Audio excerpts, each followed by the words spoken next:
अंतर्राष्ट्रीय राजनीति में कुछ भी बोलने से पहले बाइडेन बिल्कुल भी नहीं सोचते और यही वजह है कि उनके ऊपर किसी न किसी देश का गुस्सा फूट ही जाता है। आखिर रूस यूक्रेन जंग में अब बाइडेन ने क्या कर दिया कि फ्रांस ने चेतावनी दे दी।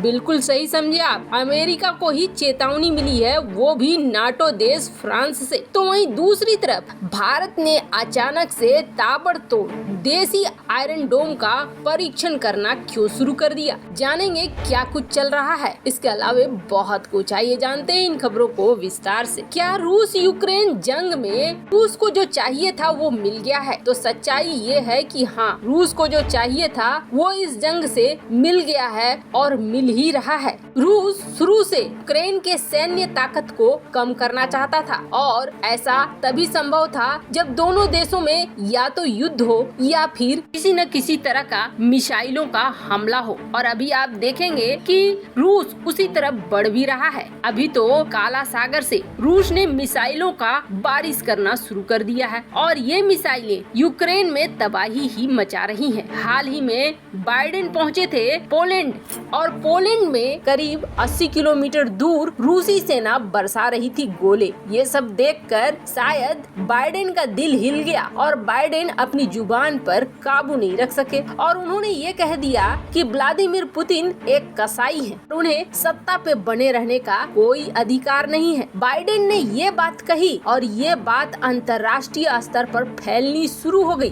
बात दरअसल ये है कि बाइडेन ऐसा कैसे कह सकते हैं कि पुतिन को सत्ता में नहीं बना रहना चाहिए? क्या रूस की जनता तय करेगी या फिर बाइडेन और अमेरिकन तय करेंगे कि रूस में कौन होगा कौन नहीं होगा? या फिर अमेरिका जानबूझकर इस तरह के हालात पैदा कर रहा है कि पुतिन के खिलाफ उसकी जनता आ जाए और पुतिन को सत्ता से उतार दे? क्या इन सब खेल के पीछे अमेरिका है? बाइडेन के इस एक बयान से बहुत बड़ी हलचल मच गई। अब लोगों ने ये सवाल करना शुरू कर दिया और सीधे तौर पर बाइडेन से पत्रकारों ने ये पूछ डाला कि क्या आप चाहते हैं कि रूस से पुतिन को हटाया जाए और वहाँ पर किसी और की सरकार हो? तो बाइडेन ने ये कहा कि नहीं, हम ऐसा नहीं चाहते हैं। फिर ये पूछा गया फिर आपने ऐसा क्यों कहा? पर इसका कोई उत्तर नहीं था बाइडेन के पास। आपको बता दें, जो ये राष्ट्रपति वगैरह भाषण देते हैं उसका मुख्य रूप से एक लिखित हिस्सा होता है। उन्हें एक लिखित कागज दिया जाता है जिसमें भाषण लिखा होता है और उसी को वो पढ़ते हैं। पर ये जो बाइडेन ने कहा ये उनके लिखित भाषण का हिस्सा नहीं था और जैसे ही बाइडेन ने ये बात कही रूस भी बुरी तरीके से भड़क गया और रूस ने यही सवाल किया कि रूसी जनता तय करती है, अमेरिका और बाइडेन तय नहीं करेगा कि रूस में कौन सत्ता पे रहेगा और कौन सत्ता पे नहीं रहेगा। वैसे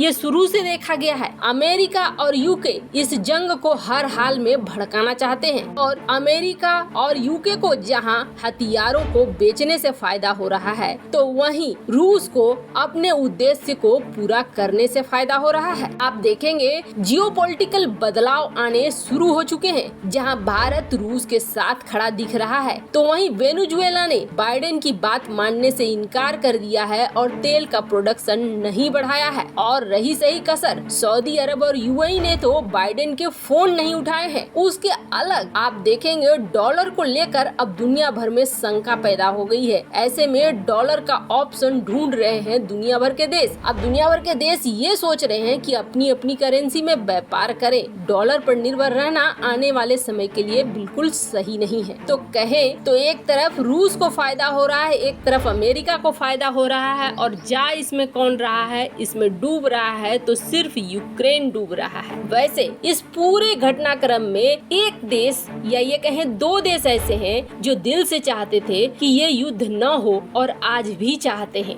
और ये देश हैं फ्रांस और जर्मनी। फ्रांस ने जैसे ही राष्ट्रपति बाइडेन का ये बयान सुना वैसे ही उन्होंने गुस्से में बड़ी बात कह दी। वैसे आपको बता दें, अफगानिस्तान युद्ध के समय भी फ्रांस के राष्ट्रपति मैक्रोन ने बाइडेन को बहुत ही गंदे तरीके से कहा था, जो यहाँ किया वो आगे नहीं करना। मतलब अफगानिस्तान में जिस तरीके से आपने नाटो की सेना को निकाल लिया अचानक से, वैसा बिल्कुल भी नहीं कहना। ये फोटोग्राफ बहुत ज्यादा चर्चा में भी आई थी उस समय। अब एक बार फिर बाइडेन को चेतावनी देते हुए फ्रांसीसी राष्ट्रपति ने ये कहा कि पश्चिमी देशों को समझना चाहिए कि कब क्या बयान देना है और कैसी कार्रवाई करनी है। जिस तरीके से पश्चिमी देश कह रहे हैं और कर रहे हैं वो इस युद्ध को और बढ़ाएगा। और दूसरी बात ये है कि यूक्रेन में जो हम लोग कूटनीतिक रूप से कोशिश कर रहे हैं कि ये युद्ध खत्म हो जाए, न कि और आगे बढ़े,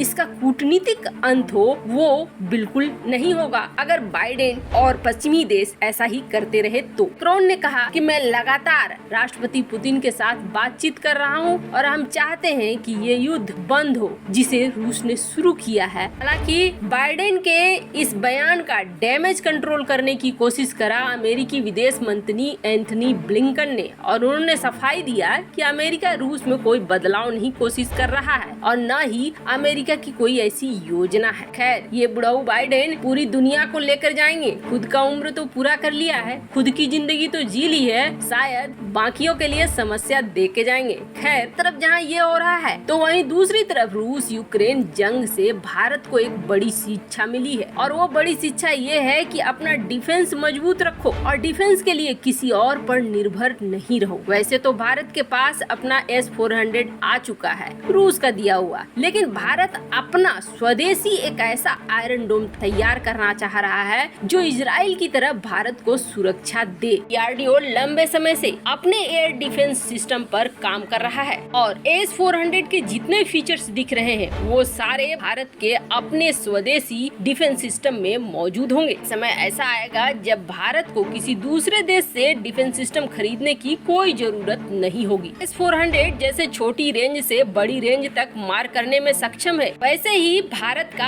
अपना डिफेंस सिस्टम भी होगा। मतलब अब तक जितने तरह के डिफेंस सिस्टम DRDO ने बनाए हैं उन सब को जोड़कर एक डिफेंस सिस्टम बनाने की तैयारी में है DRDO। XRSM, SRSM, आकाश, इन सभी को मिलाया जा रहा है और इसे एक उच्च तकनीक वाले रडार के साथ जोड़ा जाएगा जिसमें अलग अलग मिसाइलें होंगी, और ये मिसाइलें इजरायली आयरन डोम की तरह ताकत देगी भारतीय सेना को। यानी रेंज होगा 300 से 500 किलोमीटर तक, यहाँ तक मारक क्षमता होगी। अब कोई चीज अगर नजदीक में होगी, कम रेंज की जरूरत होगी तो कम रेंज की मिसाइलें फायर होंगी, और जहाँ ज्यादा रेंज की जरूरत होगी वहाँ ज्यादा रेंज की। ये स्वदेशी आयरन डोम जल्द ही तैयार होने वाला है। भारत की सुरक्षा के लिए ये बेहद अहम किरदार निभाने वाला है। वैसे आपको बता दें, DRDO इन दिनों लगातार कुछ ऐसी ही चीजें बना रहा है जो भारतीय सेना के लिए मददगार साबित हो। वैसे आपको क्या लगता है, क्या भारत अब बिल्कुल सही दिशा में चल रहा है? अपना डिफेंस सिस्टम मजबूत होना बेहद जरूरी है। कमेंट कर अपनी राय जरूर बताएं। जल्द मिलते हैं अगले वीडियो में नई खबर के साथ।